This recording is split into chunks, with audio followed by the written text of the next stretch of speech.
Yalla Boker Or, Bezrat Hashem, Yom Tov de Kolam Israël, en ce mardi 26 du mois de novembre et 25 du mois de Mar Heshvan. Alors le shiur de ce matin est acheté par Raphaël Touboul pour l'élévation de l'âme de Yoshua Ben Sulika Zini. רוח השם תנחנו בגן עדן עליון וכל השוכבים עמו בכלל הרחמים והצלחות וכן יהיה רצון ונאמר אמן. יהי נשמתו צרה בצורה החיים בעזרת השם וכל מריד ושק מודו תורה ילת נשמתו ויתן הצלחה והרווחה לכל משפחתו של רפאל טובול. On remercie d'avoir acheté ce shiur. On pensera très fortement à tous nos otages. כל החיילים ואותנו מכל צר מצוקה מכל נגע ומחלה רפואה שלמה והחלמה מהירה pour tous nos blessés וכל חולי ישראל בכל אתר ואתר. זיווג הגון לכל עם ישראל ושיהיה טוב לכולנו אמן. Ok, on commence notre premier shiur de la journée.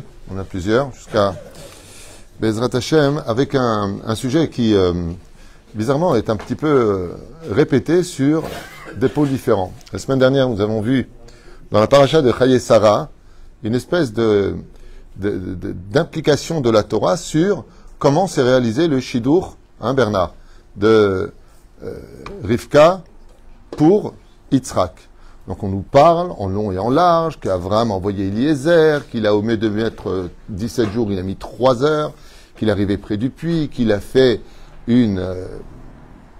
un tnaï, une condition à Dieu, que la fille qui viendra, à qui il demandera de lui donner à boire, eh bien se proposera d'elle-même de donner au chameau d'Eliezer, et ensuite il l'emmène, et qu'est-ce qui se passe dans la maison, et il répète la même histoire. La Torah insiste lourdement, et avec intention, sur la rencontre, pour nous faire réaliser que la rencontre de chacun de nous, c'est vraiment une ashgacha pratit spécifique. Comme le dit Rabbi aussi, à cette matronita, qu'est-ce que fait Dieu depuis qu'il a créé le monde? Eh bien, c'est marqué là-bas, Mezaveg Zivugim, il crée les rencontres. Alors on a expliqué en long et en large que le Satan aussi, il sait faire ça. C'est-à-dire que tous les mariages interdits par la Torah, comme un Kohen qui se mettrait avec une divorcée, ou des cas d'un homme qui aurait malheureusement connu une femme qui n'a pas encore eu son guet, ils sont partis ensemble, elle a eu son guet, il veut se marier avec elle, cette union est un Issour Chamour de la Torah, c'est strictement interdit puisqu'il l'a connue alors qu'elle n'avait pas eu son guet, elle a une ligne de Eshet Ish, elle lui est interdite formellement. Et donc ça, bien sûr, la personne ne peut pas dire, ouais mais enfin bon, si on s'est marié, c'est que Dieu le voulait. Absolument pas. Dieu, il t'a donné des lois, il t'a donné des préceptes sur lesquels tu dois les respecter, c'est le code de la route. C'est-à-dire, toi t'es passé au feu rouge. S'il n'y avait pas de flic, tant mieux pour toi. S'il n'y a pas de caméra, tant mieux pour toi. Mais tu as quand même failli provoquer un accident. Mais avec Dieu, il y a des caméras, il y a des flics, il y a tout ce qu'il faut. Aïn Roa, l'œil qui voit, Ozen Shomad, Vechol Maser Besefer Nichtavim. C'est-à-dire, Dieu, tu ne peux pas échapper à tout ce que tu fais. Tu peux nier, tu peux jouer avec la conscience des autres, mais tu ne pourras pas fuir la vérité que Dieu filme à chaque moment de notre vie. Et ainsi donc, le Créateur du monde veut que, quand tu rencontres une personne, d'ailleurs, j'ai plusieurs mariages à faire cette semaine, et quand ils viennent au bureau, je leur demande comment ils se sont rencontrés. Et là, j'ai eu un cas un peu exceptionnel, où le futur mari me dit, bah, c'est pas compliqué, on était ensemble à une salle, un mariage, on s'est vus l'un face à l'autre, ouais, et je suis parti là-bas, j'ai dit, écoutez, on va pas perdre de temps, si vous êtes libre, moi je veux bien me marier avec vous. Elle m'a dit, ok, comme ça, ils se connaissent pas, il y a des gens comme ça. Et Bezrat Hashem, bon, ils ont eu le temps après de voir si elle savait faire le couscous boulette, si elle savait, lui, qu'est-ce qu'il faisait dans la vie, mais il n'y a pas eu un flash, il n'y a pas eu un coup de foudre. Il y a eu une évidence, et ce qui a été très, très surprenant, c'est que lui, il accompagnait une personne qui devait aller quelque part, je ne sais pas où exactement, et en l'accompagnant, il est tombé sur elle. La mitzvah de vouloir l'accompagner, qui n'était pas forcément une mitzvah, c'est pas le khatan, à proprement dit, mais voilà, des fois on va à des mariages pour donner de la joie à un khatan et une kala, et en fin de compte, on vient rencontrer son âme sœur. C'est quand même assez curieux. En tout cas, le Créateur du monde aime quand on raconte, surtout le jour anniversaire de mariage, comment on s'est rencontrés, pourquoi il aime qu'on raconte cela, parce que c'est lui qui a provoqué cela. Et on ne peut pas passer ce miracle de deux personnes qui viennent de deux pays différents. Hier, j'avais un shlambaït avec une femme qui vient, une yéménite israélienne, avec un pur français qui vient de Paris, de la région parisienne. Comment en Israël, ils se sont rencontrés, incroyable, deux cultures différentes, deux langues différentes, pas de rapport de priori. Baruch Hashem, ils ont des enfants, ils vont bien, bon, Baruch Hashem. Shlambaït pas dramatique, jusqu'à 1h15, on les a remis ensemble. Kol Beseder, pas... Mais c'est intéressant parce que je leur demande comment vous vous êtes rencontrés, comment votre histoire vous a mené à passer sous la roupa. Et tu vois vraiment que c'est le hasard, là, il n'y a pas de hasard. Akadosh Baruch Hu mezavek zivugim, et il fera en sorte que Bat Ploni, les Ben Ploni, que tôt ou tard vous vous rencontrerez, et que les choses se feront si ce mariage, bien sûr, est cachère selon la halacha et la moralité juive. Il y a deux choses, comme l'enseigne la Gemara dans Masechet Gittin, Bedaf Nun Chet, là-bas, qui est un mariage qui s'est fait selon la halacha, mais qui n'était pas moral. Il a fait faire divorcer son rave pour lui prendre sa femme. Faire attention à ce genre de choses, que Alpi halacha, il n'a rien fait de mal, mais Alpi moral, il a détruit le temple. Comme ça dit la Gemara dans Gittin. Oufren, dans cette paracha, on insiste lourdement sur quelque chose qui pourrait paraître de prime abord pour l'humanité un peu relou, quoi. Qui va mener une haine qui dure depuis, ouvrez bien grand vos oreilles, 3700 ans. Ça fait 3700 ans que Esav sonnait les Yaakov, que la descendance d'Ésaü nous haït. Pourquoi? Parce qu'on lui a pris une bénédiction. Moi, je vous pose une question. Vous préférez 100 000 $ ou une bonne bracha d'un tzaddik? Toi, ça se voit que tu n'as pas de gosse à nourrir et que tu n'as pas de femme à t'occuper.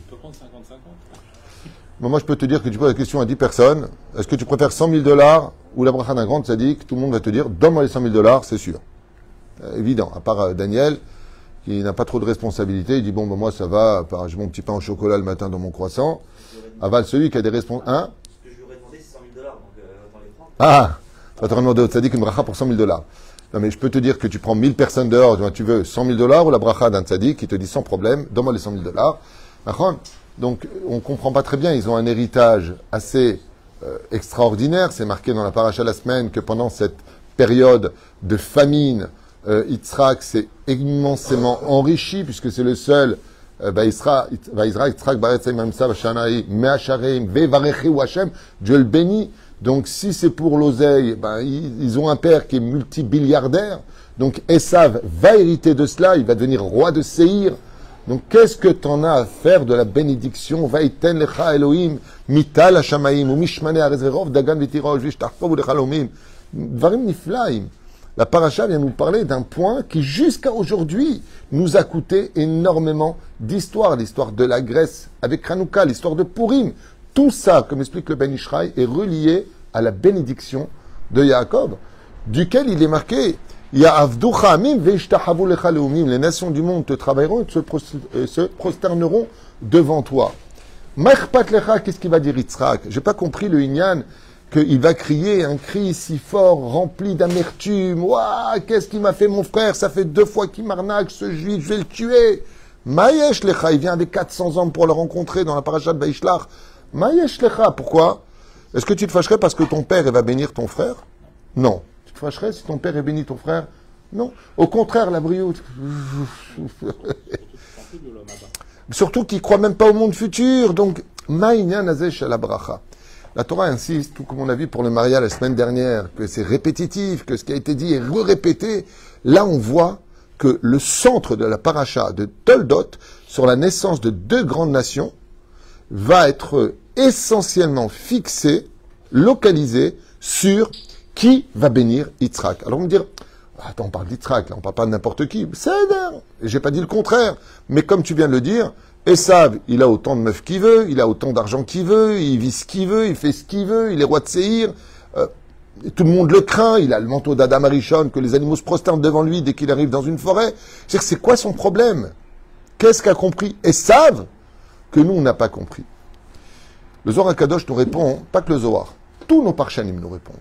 Tous sont fixés sur cette extraordinaire importance de la bénédiction. Ne prends jamais une bénédiction à la légère. Prenons un exemple dans cette même paracha, où on nous apprend que Rivka est stérile. Rabbi Chaim Ben Attar, le roi Chaim HaKadosh, nous dit pourquoi elle est stérile? Parce que son frère Lavan l'a béni. C'était le cours d'hier soir. Comme ça dit Rabbi Chaim Ben Attar. Comme son frère qui était Racha Gamour, il l'a béni, Dieu il a fait en sorte qu'elle devienne stérile pendant 20 ans pour ne pas qu'on croie qu'il y a un rapport entre la naissance d'Israël et la bénédiction de Lavan.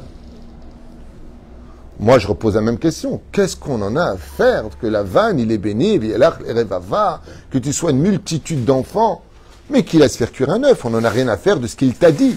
La Torah, elle te dit non, ne prends jamais une bénédiction. Au point que Rabbi Chaim Ben Attar nous apprend quelque chose d'assez marginal. Dieu s'est mêlé de la bénédiction de la vanne pour interdire qu'on croie que c'est sa bénédiction qui a donné la naissance à Israël. Mais il s'ennuie dans le ciel. Qu'est-ce qu'on en a à faire de la vanne? Chazve Shalom, qu'on dise qu'il a eu la force de bénir. Prenons le cas de Bil'am. Vous connaissez Bili, Parashat Balak, dans le livre de Bamidbar. C'est quand même assez intéressant. Celui qu'il maudissait était maudit. Rachid nous dit, ouais, mais il n'avait pas la force de bénir. Encore, on insiste sur le fait qu'il n'a pas la force de bénir. Oui, chers amis, sachez une chose. Le monde, comme l'explique le Tikkuné à Zohar, a été créé par la lettre Bet. Pour quelle raison nous disent la Chevra Kadisha de Rabbi Shimon Bar Yochai? Pour quelle raison le monde a-t-il été créé par la lettre Bet? Parce que c'est la première lettre du mot bénédiction. Et grâce à cette lettre Bet, ouais, par lequel la Torah commence, l'histoire de l'humanité, ouais, elle aboutira avec une réussite à la fin des temps. À la fin des temps, il y aura le nom de Dieu sur toute la terre, il n'y aura plus qu'une seule religion, il n'y aura plus d'armes, plus de guerre. Nous attendons un événement qui amènerait le monde à une activité dans la passivité. On sera tous actifs à vouloir connaître Dieu, servir Hachem d'un amour incommensurable, et on aura un shalom, c'est-à-dire une shlemut sur terre. Et d'où est-ce que ça vient? Ça vient de la lettre de Bereshit. Comme le dit le Gaon de Vilna, en réalité, toute la Torah est comprise dans la lettre Bet de Bereshit, la deuxième lettre de l'alphabet. Et pourquoi Dieu l'a choisi? Il aurait pris la lettre Taf, qui vient du mot Torah.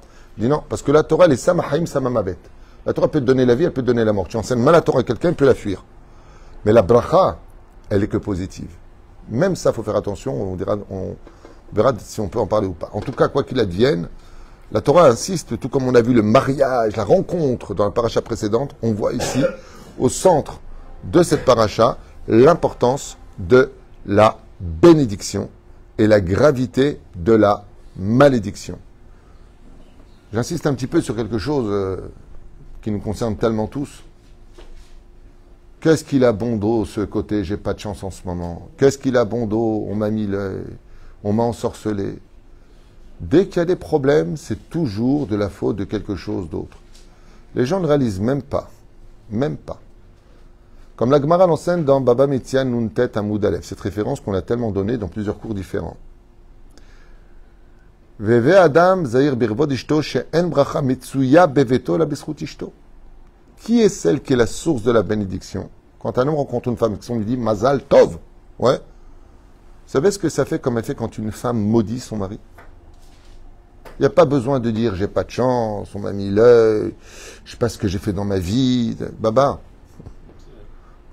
Si la femme maudit, comme ça dit le Zohar Kadosh, pas David Twitou, t'es maudit. Elle te maudit. Alors qu'est-ce qu'on fait? On est mort. Le mec, il a épousé Madame Macmuche. Elle est nerveuse comme pas possible. Espérons que tu crèves, que tu sois ruiné, que tu ne vaux rien, tu réussis jamais à te relever. Waouh. Vous savez, elle a oublié un détail. Vous savez pourquoi les bénédictions sont reliées à la paracha la semaine dernière? Vous savez, entre l'un et l'autre? Pour se marier, qu'est-ce qu'il faut dire? Il y a la phrase du mariage qui rend la femme maintenant épouse de l'homme. Sur une phrase. Quand il prend la bague, il lui dit la phrase suivante. S'il prend la bague, il lui met au doigt, sans rien dire. C'est valable? Non. Mais quand il lui dit Areat mekudesheti betaba'atzo kedat Moshe Israël, et qu'il lui met la bague, dans le ciel comme sur terre, ça devient sa femme. Et là, on a envie de dire, attends, j'ai pas compris, parce que le mec, il a dit une phrase, imagine que 2 secondes plus tard, son ex, il vient et lui dit, mais non, ne te marie pas, je veux bien t'épouser. Et là, elle regarde et dit, bon, alors tiens, prends ta bague. C'est possible? Non, faut le guet. Et c'est quoi le guet? Ben, c'est tout simplement quand l'homme prend ce papier plié en 4, sur lequel il y a le guet est signé, elle tend ses 2 mains et lui dit, à partir de ce moment-là, tu es libre. Ben, vas-y, dis-lui sans le guet. Non. Mais ce qu'il y a d'extraordinaire, c'est qu'on se marie avec une phrase, avec des mots. On divorce avec des mots. Quand on cherche un travail ou on veut signer un contrat, si la personne nous dit juste oui, 3 lettres, O-U-I, ou OK, ou ça marche, c'est rien, c'est un mot. Tu raccroches, allez, on part en vacances, c'est bon, j'ai le contrat. Il est prêt à acheter la marchandise. Qu'est-ce qu'il y a? Et s'il te dit non, le mec il s'effondre, il ne sait plus quoi faire, il rentre en dépression. Je ne comprends pas, pour un mot, tu te vexes, pour un mot, tu perds le moral, pour un mot, tout s'est effondré. Oui, un mot, ça peut tuer, et un mot, ça peut construire. Un mot, ça peut donner le sourire, un mot, ça peut donner la tristesse. Fais attention à ce qui sort de ta bouche. Ne te cache pas derrière des faiblesses. Il est préférable, comme le dit Rabbi Shimon Bar Yochai, allez, vaille qu'on soit né sans bouche bichlal. Rabbi Shimon, il dit, on aurait dû naître avec deux bouches. Pourquoi? Il dit, un pour parler de Chol, et un pour parler de Kodesh. Mais comme on fait toute la journée des bêtises avec notre bouche, heureusement qu'on n'a qu'une seule bouche. Le roi Salomon, il a écrit, Veitnaeg Adam ki ilem. Comporte-toi toute ta vie comme un muet, ne parle pas. Il faut en raconter l'histoire, il y avait une assemblée de sages. Et un idiot, il s'est trompé de chambre. Il est rentré là-bas, il s'est assis avec eux. Tout ce qu'il faisait, il le faisait. Il mettait une jambe l'une sur l'autre, il mettait une jambe sur l'autre. Il mettait comme ça, il faisait comme ça. Ils ouvraient les jambes avec la djellabia, comme ça, il faisait comme ça. Et comme il ne comprenait rien, il ne parlait pas. Il ne comprenait même pas ce qu'il disait, donc il ne pouvait même pas poser de questions, il ne comprenait rien. Quand ils se sont tous levés et que lui est parti, il dit, bon, cette réunion, j'ai rien compris. Ils ont tous dit, c'est qui ce sage? C'est un singe, c'est pas un sage, il ne comprend rien, c'est débile. C'est qui ce sage? Les gens qui n'a pas dit un mot, ils ont dit, quelle sagesse d'avoir écouté sans dire un mot. La sagesse, comme le dit Rabbi Akiva, Geder la Chochma, Shtika. La barrière de l'intelligence, dit Rabbi Akiva, c'est le silence. L'humilité se mesure au silence. On t'insulte, on t'agresse, Anishotek, Animechaper. Il est beaucoup plus dur de se taire que de répondre. T'as envie de répondre. T'as envie d'accuser l'autre. T'as envie de montrer l'autre.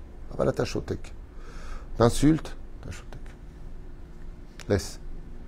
C'est une force, ce n'est pas une faiblesse. Il faut être un guibord pour se taire. Surtout si c'est le moyen de répondre, ou bien, c'est bien physiquement que moralement. Aval, il y a beaucoup plus fort que ça. Ezo guibor, kovesh et titzro. La reine, bien la Torah nous apprendre la force de la bénédiction.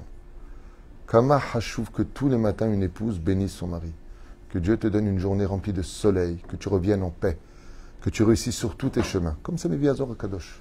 Kama hachouv, Shishem evarech et tabal. Mais pour cela, il faut lui donner aussi les kélim à la femme de bénir. Le mec, il considère sa femme comme moins que rien. Il l'insulte, il la laisse crever, et après il lui dit, ah, au fait, bénis-moi si tu veux qu'on ait de la chance. Ça ne marchera pas, cette bracha. Il faut que ça vienne du cœur. Il y a lève. Lève ta or berali Elohim bekirbi. Et cette paracha vient nous apprendre et montrer du doigt la force d'une bénédiction. À un tel point qu'on voit quelque chose, un petit chidouche pour la paracha. Qui en réalité bénit le premier Yaakov? Sa mère ou son père? On n'a pas le temps. C'est Rivka. Elle l'appelle Yaakov et elle lui dit, viens mon fils, car j'ai entendu, Efo Ishama Rashi nous dit, Beruach HaKodesh, que Esav allait prendre cette bénédiction. Et Rivka est prête à risquer sa vie. Et on voit le plus incroyable de l'histoire, c'est que la bénédiction de Yitzhak sur Yaakov, s'est-elle réalisée? Rien. Rien du tout. On est toujours le peuple le plus haï du monde, le plus petit du monde, le plus insignifiant au monde, même si on brille très fort parmi l'obscurité de la galoute. Avalam Israël, aujourd'hui, n'est toujours pas à la tête, comme le dit Yaakov, Yitzhak. Vaïten lecha Elohim ital hashamayim, umishmane haaretz, verov dagan v'tirosh, yavducha amim, v'ishtachavu lecha leumim, eve gevir leachecha, umishtachavu lecha bnei imecha. Pas ça du tout. Et comment ça finit? Que celui qui te bénisse soit béni, et que celui qui te maudisse soit maudit. Pour l'instant, Am Israël, il frôle les murs. Hein. Alors où est-ce qu'elle est cette bracha? Vous savez pourquoi cette bracha ne tient pas facilement? Parce que Esav, il a créé un grain de sable dans les moyons du rouage d'Israël. Il a porté plainte. Il a versé 2 larmes qui sont tombées au sol et une qui est restée coincée dans son œil gauche. Lama. Lama. Vaïtsak, Tsa'aka, Gedola, Umara. Il m'a pris ma bracha. Et regardez la suite. Il m'a pris ma bracha pour réparer les 2 larmes qu'a versées de son cœur Esav. Ouais. Et une larme qui est restée coincée tous les matins à la prière, on mettra 2 pièces et 1 pièce. Le Ben Ishraï nous dit, pourquoi on met 2 pièces et 1 pièce? C'est quoi cette histoire le matin? Tu prends 3 pièces, tu dois mettre 3 pièces, pas 1 pièce. Il dit pour réparer Tzedaka Tatsim Imavet, pour que la troisième larme ne tombe pas sur nous. Qui fait allusion à la troisième guerre mondiale, dirait Chaga. Pourquoi? Parce qu'il porte plainte. Il dit, mais mon père, il a voulu me bénir moi. C'est Yaakov, sur le conseil de maman, qui est venu prendre ma place. Il m'a volé ma bracha. Et le plus impressionnant dans l'histoire, c'est que ces deux larmes, cette Ogmat Nefesh, eh bien, va bloquer la bracha jusqu'à ce qu'il y a Esav fasse teshuva. Ce qu'ils reconnaissent, comme il va le faire dans la paracha du combat, le Keraot Yaakov Shimcha Yaakov qui Israël Shemecha. Mazé Yaakov Mishom Akum. Ekev, ça veut dire le talon qui est tordu. Qu'est-ce que va dire dans le combat l'ange d'Ésaü? Il va lui appeler Yachar El, l'homme qui est droit. À ce moment-là, c'est une reconnaissance que les bénédictions revenaient à Yaakov et non pas à lui. Il le reconnaîtra. Et cette échouva-là permettra enfin de faire tomber Be'ezrat Hashem, la bénédiction sur le peuple d'Israël. Et là, à ce moment-là, on remontera de cette galoute intérieure et extérieure, car la galoute n'est pas qu'un problème géographique, c'est un problème d'intériorité. On peut vivre en Israël et être un homme de galoute à l'intérieur, toujours avec son équipe, toujours avec ce qu'il avait en France, il le fait ici, il n'a rien changé, il a juste changé de lieu. Alors c'est vrai qu'il concrétise Goy Echad Ba'aretz, la nation sur sa terre, mais est-ce que la galoute est sortie de lui? Ça, c'est le combat du Mashiach. C'est pas pour nous, c'est très dur à faire.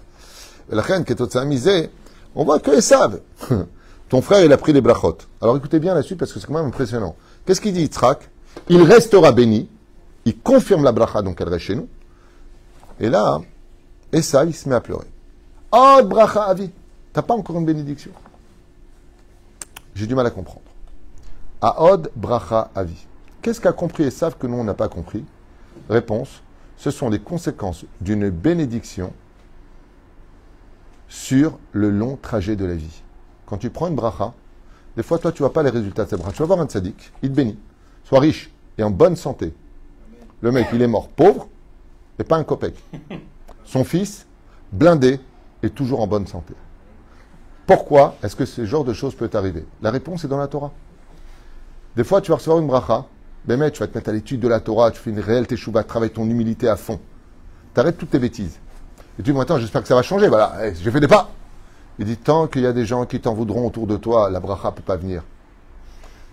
Qu'est-ce qui empêche la bracha de Yitzhak de venir sur nous, Yaakov? Allez, vas-y, Elohim, allez! Allez, on voit un peu de repos, de monde paisible. Il dit, oui, mais les nations du monde t'en veulent encore. Sur quoi ils t'en veulent? Je vous explique ça en deux mots, c'est très simple. Esav, quand il a accepté que la bracha reste chez nous en l'appelant Israël et puis Yaakov, c'est qu'il a dit, très bien, il n'y a pas de problème avec ça. Si vous vous comportez comme des juifs, vous vous aimez les uns les autres, vous faites le Shabbat, vous faites la Torah et les mitzvot pour lesquels vous avez été choisis par le Créateur du monde, alors la bracha, on l'accepte chez vous.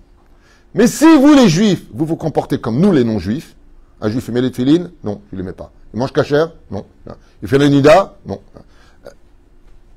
Si dans le comportement, même si l'âme est juive, parce que la mère est juive, mais si le comportement ressemble aux nations du monde, je me rappelle quand on était à Jean-les-Pins, 2 minutes d'arrêt, Vachalom Jean-les-Pins. Je suis parti il n'y a pas longtemps avec mon ami Stéphane, on est parti sur la Côte d'Azur, j'étais à Jean-les-Pins, devant le Vouvou, on a fait les Tahanounim. Whisky à gogo, on a fait les Tahanounim. Hatanou, Avinu, Pachanou. Parti à la Pinède, on a fait les Tahanounim. Les Kitsour, si ce passé, je me rappelle qu'il y avait toujours des bagarres avec les anti-bois. Toujours des bagarres. Les gens sur la côte, il y a tout le temps des bagarres sur la grande place. Ils venaient nous chercher des problèmes sur la Joanita, ils venaient nous chercher des problèmes. Et un jour, j'ai posé la question à 2 anti-bois et j'aurais dit, mais pourquoi vous venez tout le temps au mois d'août nous casser les pieds? Et il m'a dit comme ça, je rappelle ce qui s'était passé dans les années 82, 83.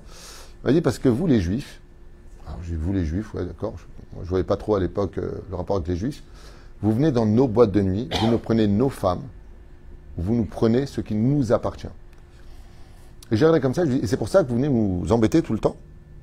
Il m'a dit, ouais, cassez-vous de chez nous, c'est pas votre monde. Moi, j'étais pas du tout religieux à l'époque, je ne comprenais pas de quoi il me parlait. Quand j'ai commencé à faire Teshuvah, je suis rentré en Yeshiva, et que j'ai commencé à étudier la Torah, je me suis dit, waouh, maintenant je viens de comprendre ce que m'a dit ces 2 anti-bois à l'époque.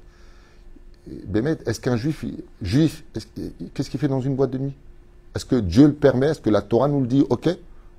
Est-ce que c'est permis de danser avec des femmes, de toucher une non-juive? Même une juive, c'est interdit. Alors, Mata ou Secham, qu'est-ce que tu fais là-bas en tant que juif? Si Esav, il voit plus un juif, alors il voit un comme lui. Et entre eux, ils s'entretuent. Al-Kharbechatirie. Ce qui fait que c'est pas l'autre qui nous tue, c'est la faute. Et des fois, il prend des tzadikim parce qu'il y aurait trop de personnes non pratiquantes à tuer. Alors, des fois, il prend le tzadik, comme ce chaliard de Dubaï, d'Abu Dhabi. Un tzadik qui s'occupait des uns et des autres. Alors, les bêtes au lamo. Il nous met en garde. La bracha, elle vient chez toi, mais fais attention. S'il y a des gens autour de toi qui ne t'ont pas pardonné ou qui t'en veuillent, même si tu as la bracha, même si tu fais tchouva, c'est un maillon qui se coince. J'ai un ami, je vous l'avais raconté à maintes reprises, donc je refais à toute vitesse, qui m'a dit, écoute, tout bloque, je fais ce que quelqu'un t'en veut. Il m'a dit, non, j'ai jamais fait non à personne. Je fréquente plus personne de toute façon. Oui, mais avant. Et il a rappelé son associé, il dit, moi, ouais, comment tu m'appelles, espèce de... Choqué. Ouais, tu te rappelles pas ce qui s'est passé entre nous, tu crois que je te pardonne comme ça, aujourd'hui tu m'appelles après toutes ces années. Il lui dit, écoute, je t'appelle parce que le Rav Tutu, il m'a dit de chercher, j'ai pensé à toi, Stab, mais je pensais pas que tu étais fâché. Je dis, comment je suis pas fâché? Ils se sont expliqués, je vous promets. Hein. À la fin, ils ont accepté de se voir l'un et l'autre, ils ont discuté, ils ont fait le shalom du cœur. Il est remonté. Ses affaires sont remontées. Les Aïnian, pourquoi le brachot, elles ne tiennent pas? Hein? Parce que Esav nous en veut. Et Esav, pourquoi il nous en veut? Parce qu'on ne se comporte pas comme Israël. Si tu as pris la bracha, garde la main, une condition. Sers ton créateur comme il le faut. Mais si tu prends la bracha, tu es choisi par Dieu et tu te comportes comme nous, alors pourquoi c'est qu'après la bracha, nous aussi on la mérite? Qu'est-ce que tu as plus que moi? Hormis le fait d'être né de maman fortunée et de papa prospère. Qu'est-ce qu'on en a à faire?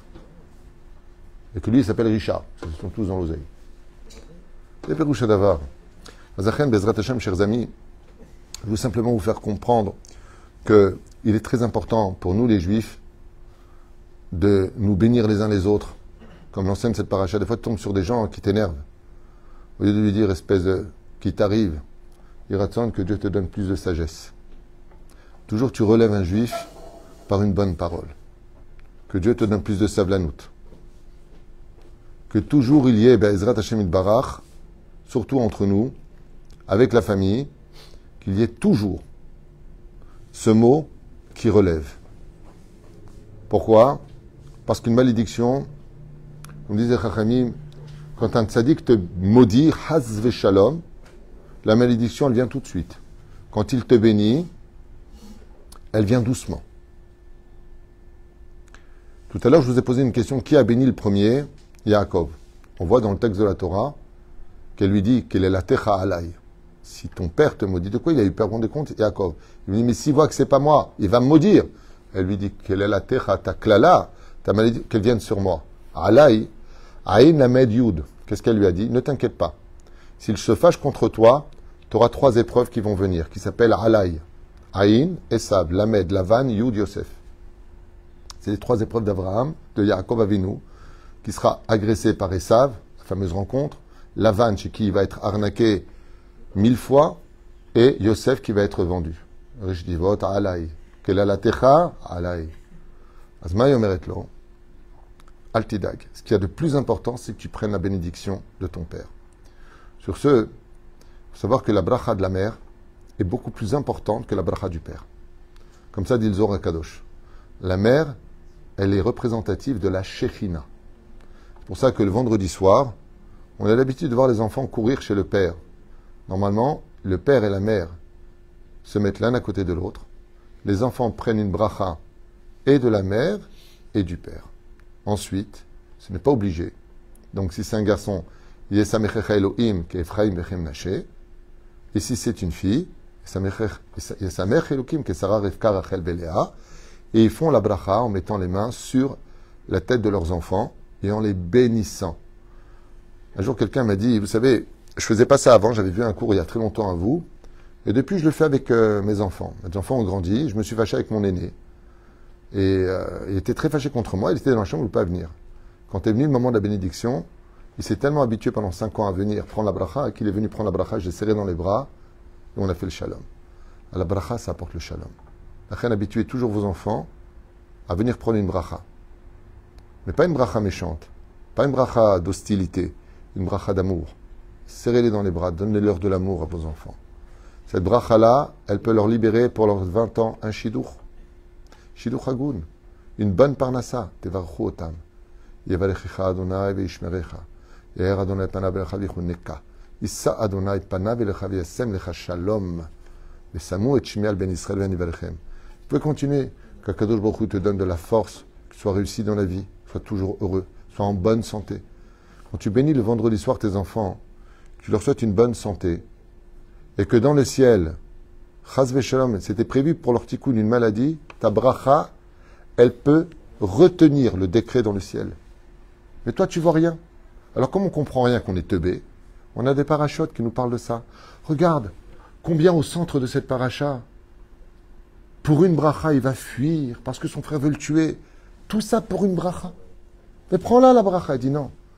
Parce que les brachot, comme on l'a dit tout à l'heure, quand tu prends une balle, tu la jettes très haut, même si tu l'as lancée tellement haut qu'elle disparaît, ne t'inquiète pas, tôt ou tard, elle retombera. Une bracha retombe toujours un jour ou l'autre. Comme on sait que ça retombe, alors on veut la prendre, surtout si ça vient de la bouche de Yitzhak Avinu ou Alav Shalom, comme on l'a vu avec le Rabbi, Zecher Tzaddik Vekadosh Ibracha. Maran Arav Ovadia Yosef était invité à Londres, une femme stérile depuis 20 ans. Le Rav lui dit, comme vous m'avez bien reçu ce Shabbat, demandez-moi ce que vous voulez, je vous l'accorde. Moi, j'ai pas de trompe, je peux pas avoir d'enfant. Si le Rav peut me faire une bracha, on ne sait jamais. Hein. Il a dit, dans 9 mois, je suis assis sur la chaise. Elle a eu un garçon, comment? Demandez au médecin, j'en sais rien. Le Rabbi, qui veut être riche? Un mec qui lève la main, Goutman, tac, achète cette montagne creuse, multimilliardaire. Tzadikim Eshem Koach. Baba Saleh, il vient le voir. Baba Saleh, ils m'ont donné 6 mois à vivre, la maladie au foie. Il faut faire une greffe, il n'y a pas, j'ai pas l'argent, comment on va faire? Baba Saleh lui a dit, tu mourras le jour où je mourrai, bois de l'arak. Pas avec de l'eau et avec du jus d'orange, hein. C'est bon ça, pas trop, c'est bon. Pur! Il lui a dit que Vadarab, le foie il est mort. Baba Saleh lui a dit, bois, chez Akoni Abidbaro. Il boit, nickel. Le jour de la mort de Baba Saleh, 34 ans plus tard, il y avait 6 mois à vivre, hein, cette personne est morte. C'est quoi Hatzadik? Chers amis, je voulais simplement vous partager la gravité de se maudire les uns les autres. Quand un père il maudit ses enfants, une mère maudit ses enfants, ça peut engendrer d'énormes catastrophes, même raccourcir la vie des gens. Azmaya assez, les parents ils sont toxiques. Il y a des parents, il faut être psychologue pour vivre avec eux. Ils ont toujours raison, le joker de hey, respect des parents. Ouais, comporte-toi comme un père. C'est beau de dire papa, mais comporte-toi comme un père. Assume-nous, je sais pas, sois un exemple à suivre. Zéperouch Adavar. Botaï. Il y a assez Atarat Klalot. Il prend 10 personnes, s'il a été maudit ou s'il y a eu des choses, il y a assez Atarat Klalot. 10 personnes, la Shrina descend. Ils annulent les décrets des malédictions, même des parents. Vaz, il fait après ça Pidyon Nefesh, et Bezrat Hashem Touro Demara, à cause de la Klala. Chaque problème possède sa solution. Chaque chose possède sa solution. J'ai quelqu'un qui m'a appelé récemment, il m'a dit, je dois aller voir mes parents, mais ça se passe toujours mal. Après, mon père et ma mère, ils s'énervent contre moi, mon père me maudit, je ne va pas. Ne va pas. Si c'est pour faire une guerre, ne va pas. Des fois, il faut... Trouve des excuses. Pas tu dis, ah non, je viens pas parce que vous n'allez pas vous comporter. Tu n'as pas le droit de juger tes parents. Trouve des excuses. C'est de les voir à l'extérieur, c'est d'adoucir les choses, parce que le respect des parents reste toujours en vigueur. Mais Chaz V'Shem d'aller voir ses parents pour qu'ils nous maudissent, Hashem Ishmael Verachem. C'est d'avoir Chamour Meod. Chamour. La reine, je finirai ce cours avec une liste de personnes, chez Meod Kedai de prendre des brachot. D'abord et avant tout du Gdol Ador. Comme ça disent les Chachamim. Tu fais une bracha, va chez le grand d'Israël. Vous avez Baruch Hashem, vous avez le Rav Yitzhak Yosef, David Yosef, Avraham Yosef, Yanouka, Baruch Hashem, Savoda Niflaa. Il y a des tzadikim, il y en a. Le Rav Shlomo Amar, Kodesh Kodashim, Rabotai. Va voir un grand en Torah et prends de lui une bracha. Le deuxième Vadaï, c'est son propre Rav. Aselecha Rav. Chaque juif a l'obligation d'avoir son Rav. Son Rav. Parce que sinon, si tu as une question que tu as plusieurs Rav, tu es mort. Tu poses une question à 3 rabbanim, tu ressors avec 9 réponses différentes. Fais gaffe. Pourquoi? Parce que la Torah, elle est vivante. Elle est remplie de mahlokot. C'est les charab. Kabel bracha mi harav shelcha. Ou freinent les parents, surtout la maman. Très important de prendre une bracha de son épouse, que le mari bénisse sa femme, comme je vous ai dit tout à l'heure. J'ai pas fini d'ailleurs ce que je voulais dire. C'est que quand vous avez béni des enfants, il est important aussi, j'ai vu chez mon rave, la rabbinite bénit son mari et le mari bénit sa femme. Mevarchim echad et hasheni. Moul. Kacha, c'est devant nifla. Pas la main sur la tête. Quand la femme n'est pas nida, elle prend son mari par les deux mains, elle lui souhaite tous les bonheurs du monde chez Gadob Batromazot Masim Tovim, et ensuite le mari prend les mains de sa femme et il marechota. C'est mes vies, ahava. Quand Dieu il voit ça dans une famille, qu'il y a de la hardout, qu'il y a de l'harmonie, c'est pas dépendant de la quantité de ce qu'on a sur la table. Dieu lui-même, il vient participer et dire amen à cette bracha. Shneimar, Hashem avarech et amor, ba shalom. Yesh shalom, yesh bracha. En shalom, en bracha. Vechen, chers amis, lachar miken, une personne âgée, si elle a arichut yamim, c'est qu'elle a une bracha. Shneimar, ben shmonim, bigvura. Personne qui est âgée, c'est très important de prendre une bracha d'une personne âgée. Une personne qui est pauvre. Shneimar, tefila le'ani elukim ki ya'atof. Personne qui est très pauvre, son cœur il pleure tout le temps. Lama ani hashuf kemet. Lui, son cœur il est proche de Dieu. Dieu il nous met en garde de faire attention à celle qui est veuve, celle qui est orpheline, le guerre, celui qui a perdu sa famille, qui s'est converti au judaïsme, il a peut-être été renié. Toutes ces personnes-là, Ishlem Kocha à Dibour. Alors bien sûr, celui qui a été humilié, personne n'a été humilié en public, une personne qui a été humiliée en public, et elle a accepté cette humiliation avec amour. Toute la journée de cette journée d'humiliation, toutes les personnes qu'elle bénira seront bénies.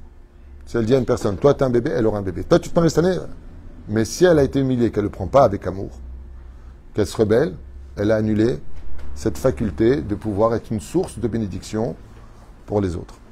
La reine Bezrat Hashem, le Talmud nous dit quelque chose d'assez bizarre. Al tezalzel bi birkat idiot. Même une personne simple, ordinaire, qui te bénit, ne la prends pas à la légère, qu'elle aura aussi ses conséquences. Alors de qui on doit faire attention? De la personne qui est racha et qui te bénit.